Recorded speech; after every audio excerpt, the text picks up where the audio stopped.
આપણે બધા જ સંખ્યાના પ્રકાર શીખ્યા કે સૌથી પહેલાં ગણતરી માટે કોઈ પણ વસ્તુ મારે ગણવી હોય તો ગણતરીની શરૂઆત એકથી કરીએ. કેટલાથી કરીએ છીએ?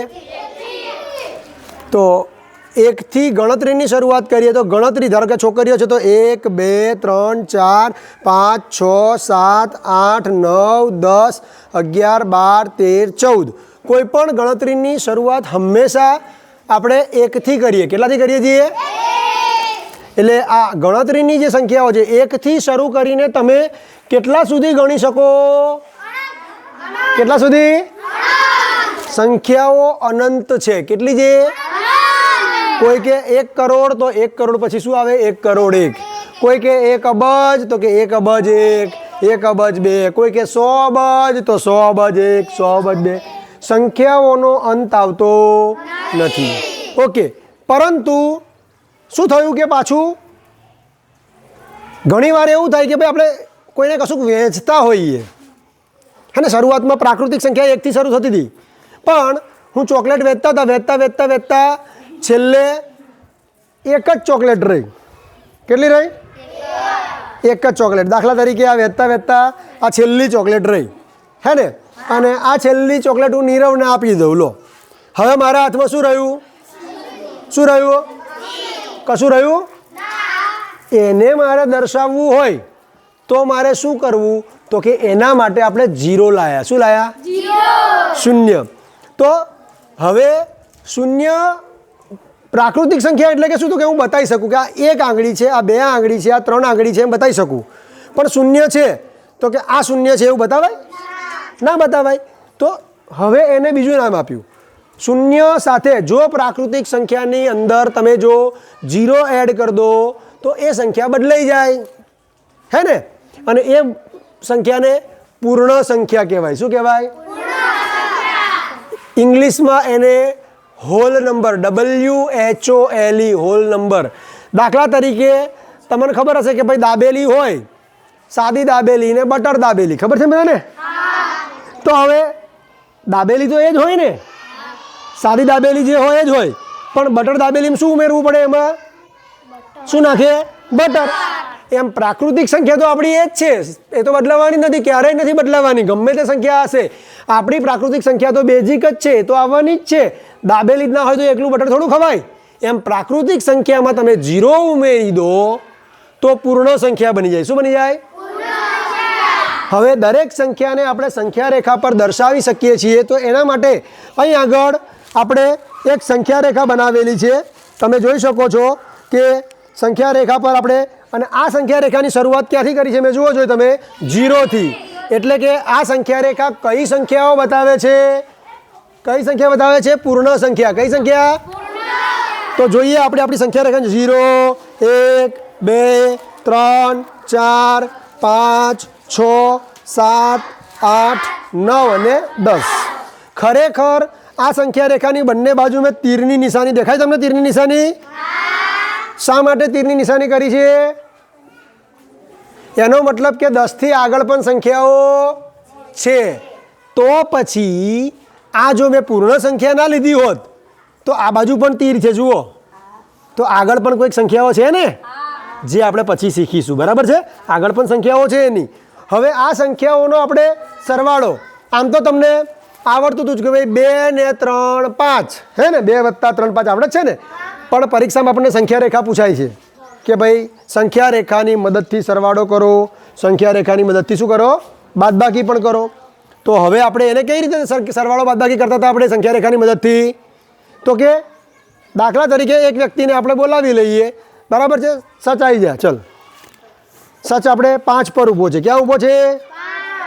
હવે એનો મતલબ એવો થયો કે 5 છે એનું મૂલ્ય. શું છે? 5 છે. બરાબર છે? હવે આ 5માં આપણે 2 ઉમેરીએ. કેટલા ઉમેરવા છે? 2. તો આપણે વિચારવાનું કે 2 ઉમેરીશું તો વધશે કે ઘટશે? તો સચ કઈ બાજુ જશે? કૂદકા કઈ બાજુ મારશે? જમણી બાજુ કે ડાબી બાજુએ? હે ને, આપણે આપણી સામે ઊભો છે એટલે જમણી બાજુ કૂદકા મારશે. તો સચ કેટલા કૂદકા મારશે? 2 કૂદકા. ચલો તો 5 + 2 સંખ્યા રેખા પર આપણે 5 પર જઈને ઊભું રહી જવાનું અને પછી શું કરવાનું તો કે 2 ઉમેરવાના છે. ચલો તો સચ 2 કૂદકા મારો જોઈ. ક્યાં પહોંચો છો તમે? 1 અને 2. ક્યાં પહોંચ્યા? 7. તો 5 + 2 કેટલા જવાબ આવ્યો? 7. હવે મને પ્રશ્ન થાય કે શું સાહેબ 5 પર જ ઊભું રહેવાનું, કેમ 2એ શું ગુનો કર્યો? તો સચને આપણે કહીએ કે ચલો 2 પર પણ જાઓ. ચલો સચને કહીએ 2 પર જતા રહો. પહેલું સ્ટેશન આપણે 2 લઈએ. શું કરીએ? 2 લઈએ. હવે શું થયું? 5 + 2 કરવાના હતા, પણ અત્યારે સચ કયા સ્ટેશન પર છે? 2 નંબરના સ્ટેશન પર છે. તો હવે એને કેટલા સ્ટેશન આગળ જવાનું છે? 5 સ્ટેશન. ચલો તો જાઓ. તો 1 2 3 4 5. હા 5 અહીંયા 5 આવશે. તો કેટલા થયા? ક્યાં આવ્યો? 7 પર. તો સંખ્યા રેખાની મદદથી તમે સરવાળો કરો તો કયું સ્ટેશન પહેલું લો છો એ કોઈ ફરક પડતો નથી. સરવાળા માટે. કોના માટે? હે ને? 5 + 2 કરો તો 5 પર ઊભા રહીને 2 કૂદકા મારો, અથવા તો 2 પર ઊભા રહીને 5 પર કૂદકા મારો, તો કોઈ ફરક પડતો નથી. પરંતુ બાદબાકીની વાત કરીએ. બેસી જા સચ. ચલો છોકરીઓમાંથી કોઈક આવી જાઓ. ચલો એક જણ આવી જાઓ ફટાફટ. આવી જા સરસ્વતી. ચલો સરસ્વતી બેન આવ્યા છે આપણે.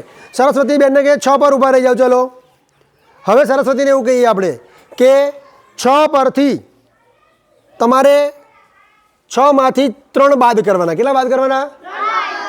તો હવે 6 માંથી 3 બાદ કરીએ એટલે શું કરવું પડે? પાછું જવું પડશે. શું કરવું પડશે? હે ને? ડાબી બાજુ. તો 6 માંથી તો 6 પર તો એ ઊભી જ છે. હવે એને શું કરવું પડે? બોલો, કોઈ કહેશે? કેટલી વખત પાછું જવું પડશે? 3 કદમ. ચલો 3 કદમ પાછા જાઓ. 1 કદમ, પછી 2 કદમ અને 3 કદમ. કેવો જવાબ આવ્યો? 6 માંથી 3 ગયા તો કેટલા આવ્યા? 3. હવે આપણને પ્રશ્ન થાય કે સાહેબ તમે સરવાળામાં તો શું કરાવ્યું હતું કે સાહેબ પહેલાં 2 પર ઊભા રાખ્યા હતા અને 6 પર ઊભા રાખ્યા હતા. હવે આપણે ધારો કે 6 માંથી 3 બાદ કરવા જઈએ, બરાબર? તો 3 માંથી 6 કે સર 3 પર ના ઊભું રહેવાય. હવે 3 માંથી 6 બાદ કરવાનું થાય. ચાલતો આ બાજુ, ચાલતો આ બાજુ 6 વખત. 1 2 3. જુઓ જોઈ, આ તો પતી ગઈ સંખ્યા રેખા. પતી ગઈ ને?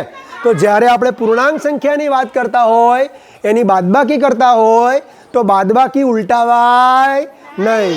જેમ કે 5 માંથી 1 જાય તો કેટલા રે? 4. પણ 1 માંથી 4 જાય તો, અરે 1 માંથી 5 જાય તો 4 રહેતા નથી. એ બાદબાકી તમે શીખશો જ્યારે ઋણ સંખ્યા આવશે ત્યારે. કઈ સંખ્યા આવશે ત્યારે? માઇનસ સંખ્યા આવશે ત્યારે શક્ય છે. પણ અત્યારે આપણે પૂર્ણ સંખ્યાની વાત કરીએ છીએ, બરાબર છે? તો આપણે ચાલો 2-4 જણને આપણે ગેમ રમાડીએ કે પ્લસ માઇનસ. છોકરીઓ બોલે જે સંખ્યા એ પ્લસ કરવાનું અને છોકરાઓ બોલે માઇનસ. કેવી રીતે હું તમને સમજાવું? ખબર પડી ગઈ ને તમને? છોકરીઓ બોલશે એ સંખ્યા પ્લસ એટલે જમણી બાજુ જવાનું થશે, અને છોકરાઓ બોલશે એ સંખ્યા કેવી થશે? માઇનસ. તો ચલો પ્રતિકભાઈ કરશે સ્ટાર્ટ. ચાલો છોકરીઓ બોલો. +2. ફટાફટ. ચલો પછી +1. -2. +4. 3 જ બોલવાના. -2. જવાબ જો તમે જોજો. હા, ક્યાં હતો પ્રતિક? ક્યાં હતો ક્યાં? પછી તમે શું બોલ્યા? તો ક્યાં આવ્યો? 5 પર. તો તમને ખબર પડી કે સંખ્યાને ઉમેરવાનું થાય તો કઈ બાજુ જવું પડે છે? ઉમેરવાની થાય તો જમણી બાજુ, અને સંખ્યાને બાદ કરવાની થાય તો કઈ બાજુ જવું પડે પ્રતિક? તો સંખ્યા રેખાની મદદથી જ્યારે પણ તમે સરવાળો કરશો ત્યારે શું કરવું પડે? તો કે જો તમારે કોઈ સંખ્યા ઉમેરવાની હોય તો જમણી બાજુ ખસવાનું, અને સંખ્યાને બાદ કરવાની હોય તો કઈ બાજુ ખસવાનું? ડાબી બાજુ. ચાલો આ જોડી આપી છે. આ જોડી આપણને સંખ્યા રેખાની મદદથી સરવાળો નક્કી કરી આપશે. ચલો હું આપું. 2 + 6. ચલો બેટા, પહેલાં તો શું કરશો? બોલો, આ લોકો ક્યાં જશે? કયા સ્ટેશન પર જશો? બોલો. 2 + 6 કયા સ્ટેશન પર જશો? 2 પર જ જવું પડે એવું ફરજિયાત છે? 6 પર જવાય, હે ને? ક્યાં જવું છે તમારે? બોલો. 2 પર જવું છે 6 પર? 2 પર. ઓકે, ચલો બંને ઊભા રહી જાઓ. 2 પર. હવે તમારા મિત્રને મોકલી દો. હેડો તમારી ગાડીને મોકલો આગળ. હવે ચલો એક ગાડી બની જાઓ અને જાઓ. કેટલી વખત જવાનું? 6 કિલોમીટર જવાનું. 6 કદકા. ચલો એક જણ જાઓ. એક જણ. 1 2 3 4 5 6 તો શું જવાબ આવી ગયો બરાબર 2 + 6 સંખ્યા રેખાની મદદથી તો એક અહીંથી ને એક અહીંથી ઊભું કરો જવાબ શું આવી જાય 8 ચલો છોકરીઓ આવો ચલો બેસી જાઓ બેટા છોકરીઓ આવી જાઓ 2 જોડી ચલો આવી જાઓ ચલ આવી જા કિંજલ ને આવ્યા કરિશ્મા આવી જા તું આવી જા વાંધો નહીં ચલ ચલો છોકરીઓને કોઈ સંખ્યા આપો હેડો કેટલા 6 ચલો 6 - 4 બાદ માઇનસ આપીએ હવે 6 - 4 આવ્યા તો એ 6 પર ઊભી રહેશે કે 4 પર ઊભી રહેશે 4 પર ઊભી રહે ચાલશે ના ચાલે બાદબાકીમાં ચાલે નહીં તો ચલો 6 પર તમારું ગાડી ગોઠવી દો હેડો અને બીજી ગાડી મોકલી દો હવે ચલો તમે કઈ બાજુ જશો 6 - 4 છે કઈ બાજુ જશો કહો ડાબી બાજુ કઈ બાજુ જશો એટલે કઈ બાજુ જવાનું આમાં આ બાજુ ડાબી બાજુ હા કેટલા કૂદકા મારવાના 6 - 4 કેટલા કૂદકા મારવાના તો ચલો એક જણ જાઓ 4 પગલા 1 2 3 4 જુઓ 6 માંથી 4 કાઢ્યા કેટલા આયા 2 તો બાદબાકી કરો તો કઈ બાજુ ખસવાનું કિંજલ ડાબી બાજુ કઈ બાજુ જુઓ સંખ્યા રેખાને આધારે જોવાનું છે જુઓ આ 5 છે 5 થી જમણી બાજુ સાંભળજો બાજુ 5 થી જમણી બાજુ એક વખત જઈએ તો શું આવ્યું 6 6 થી જમણી બાજુ જઈએ તો શું આવે 7 તો સંખ્યા રેખામાં શું થયું તો મને શું ખબર પડી કે સંખ્યા રેખામાં જેમ જેમ હું જમણી બાજુ જાઉં છું સંખ્યા કેવી થાય છે જુઓ જોઈ વધે છે મોટી જા બેસા બેટા બેસા સંખ્યા રેખા પર જમણી બાજુ જઈએ તો સંખ્યા કેવી થાય વધે પછી સંખ્યા રેખા પર ડાબી બાજુ જવું તો સંખ્યા શું થાય છે ઓછી થાય છે ને તો એનો મતલબ 0 ની આ બાજુ મેં કીધું ને સંખ્યાઓ આવેલી છે ઋણ સંખ્યાઓ તો 0 ની આ બાજુ ઋણ સંખ્યા આવેલી છે તો ઋણ સંખ્યા 0 કરતાં કેવી કહેવાય ઋણ સંખ્યા 0 કરતાં કેવી કહેવાય દાખલા તરીકે આ એક 0 છે અને કોઈ કે -5 છે તો 0 ને -5 માં નાનું કોણ -5 અને મોટું કોણ 0 અને -99 તો એમાં મોટું કોણ મોટું બરાબર છે ચલો છોકરાઓ આવો 2 જણ આવી એ પ્રતિક તું તો બેઠો ધક્કો ના માર બેટા તું તો આવી ગયો ને એકવાર હા સંદીપને આવું છે ચાલ 2 જા ચલો સંદીપભાઈ કઈ સંખ્યા આપશો છોકરીઓ ચલો બોલો કેટલા વત્તા કેટલા ચલો 4 + 5 ચલો હેડો 4 + 5 સંદીપ અને યશ ચલો પહેલા ક્યાં જશો બેટા 4 પર જ જવાનું હે ને કે 5 પર જાય તો ચાલે વત્તાકારમાં ચાલે ને 4 પર જાવ તોય ચાલે ને 5 પર જાવ તોય ચાલે હવે ચાલો તારા મિત્ર યશને ક્યાં મોકલીશ તું કેટલા કૂદકા મારાવીશ 4 + 5 કેટલા બોલ્યા 5 તો કેટલા કૂદકા મારવાના એને ચાલ જા યશ 5 કૂદકા જમણી બાજુ બેટા જમણી બાજુ 1 2 3 4 5 યશ શું આવ્યો જવાબ શું જવાબ આવ્યો 4 + 5 બરાબર શું આવ્યો 9